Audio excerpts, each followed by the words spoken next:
Hello. Why would I do that? Do that again. How do you even start these things?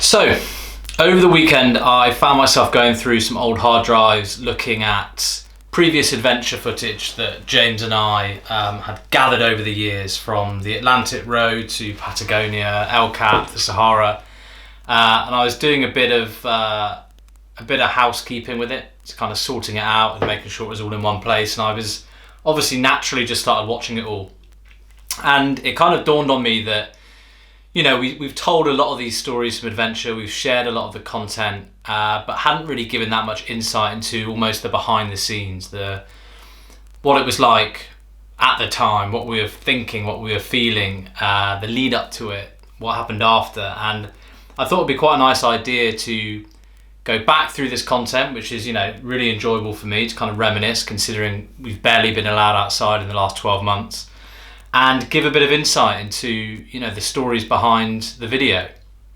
And I wanted to start on our first adventure, our Atlantic Road, 54 days at sea, on what was one of the most amusing days. It was day 12.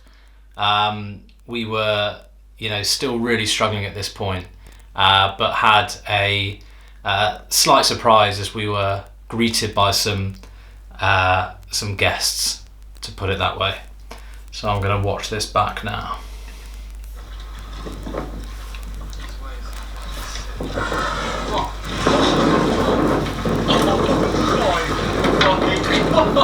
Excuse the French there. What's he doing? I don't know if he wants to eat us or not. So, to give some context there, that was a whale popping up next to us, but this wasn't the first whale we saw. I'm on the oars here during a 2-hour shift.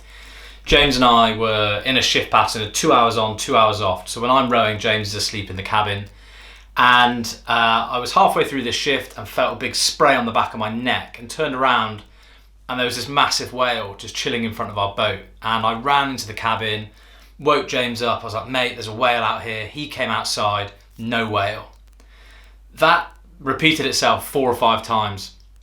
And James was beginning to get really pissed off because he thought I was joking. And there's a bit of a golden rule on an ocean rowing boat that you don't wake the other person up unless it's an emergency, because you're only really getting 45 minutes sleep between each shift. And eventually he came out and he brought the GoPro, and it was whilst these whales were popping up around us, and we were surrounded by a pod of these whales, 50, 60 of them for almost 2 hours. And it was at this point James had just come out the cabin, was just trying to comprehend what was going on, and came out with this absolute corker. I remember this. Do they eat shit like this? Do they eat shit like this? That, in a sentence, sums up how qualified James and I were to be on a 7-metre rowing boat alone in the middle of the ocean. Some of these whales were big. They were 2 times the length of our boat. Because we had no motor and we were so small, they were really inquisitive, so they're coming quite close. And, you know, we were worried, because on one side, you know, it's a double-edged sword. On one side, it was an amazing experience to be surrounded by these incredible creatures in their natural environment, to get so close to them. But on the other side of the sword, it was like, shit, if one of these things flicks its tail or nudges us, or they had their calves with them, if it gets slightly intimidated by us, by the noises of the oars or whatever, and gives us a nudge, we'll die, because we'll sink and there's no one there to help us. And I think that question of do they eat shit like this was a manifestation of the fear that we had. And, you know, as I said, we're in day 12 here. We were really, really struggling with sleep, with the physical aspect of rowing 12 hours a day really each.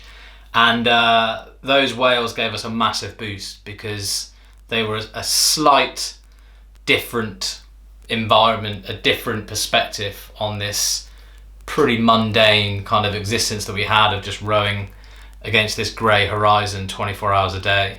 And they gave us a massive boost of morale, albeit we were slightly scared.